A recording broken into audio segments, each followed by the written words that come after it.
If you pride yourself on being the strong friend who never needs help, you might just be surviving the childhood you were never allowed to have. Most people don't realize this, but your brain has been lying to you. It tells you that your hyper-independence is a superpower. But what if it's actually a trauma response? What happens to the mind of a child who is forced to grow up before they are ready? Today, we are looking at the psychology of the child who grew up too fast and why your adult life feels so exhausting right now. Think back to when you were young. Were you often praised for being so mature for your age? Did you feel like you had to be the peacemaker, the problem solver, or the invisible kid who never caused any trouble? Psychologists call this parentification. It happens when the roles in a family are reversed, and the child takes on the emotional or practical responsibilities of the adult. And once you understand this concept, you'll suddenly see why you act the way you do today. Your relationships, your work habits, even your inability to relax on a Sunday afternoon. All of it is influenced by this one psychological pattern. When a child is parentified, they learn early on that their worth is tied to their usefulness. You weren't allowed to just be a kid, you had to be a manager.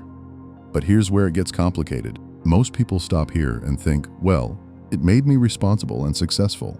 What's the problem? And that is the biggest mistake. Your brain chooses comfort over vulnerability every single time, unless you force it to change. And for you, comfort is control.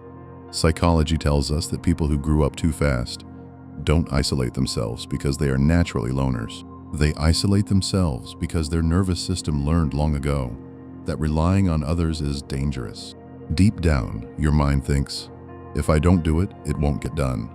Or worse, if I drop the ball, everything falls apart.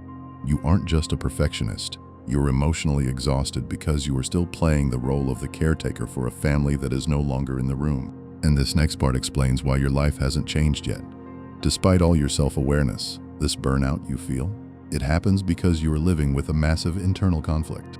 The adult in you is highly capable, but the inner child is exhausted and just wants someone else to take the wheel for once. Your brain builds these massive emotional walls to protect you from being disappointed by people. Your mind thinks keeping everyone at a distance keeps you safe, but the reality is, it's keeping you profoundly lonely.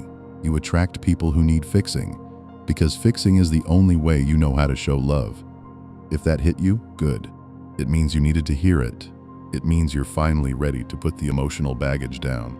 Here's the truth you've been avoiding. You do not have to earn your right to exist by being useful to everyone else.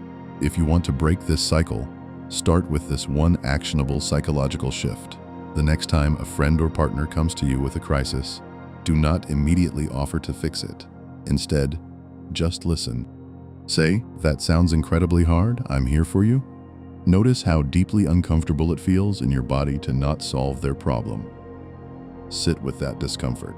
That is the feeling of you resigning from the job you were forced to take as a child. Healing from growing up too fast means giving yourself permission to be a little messy, a little irresponsible, and a lot more forgiving of yourself.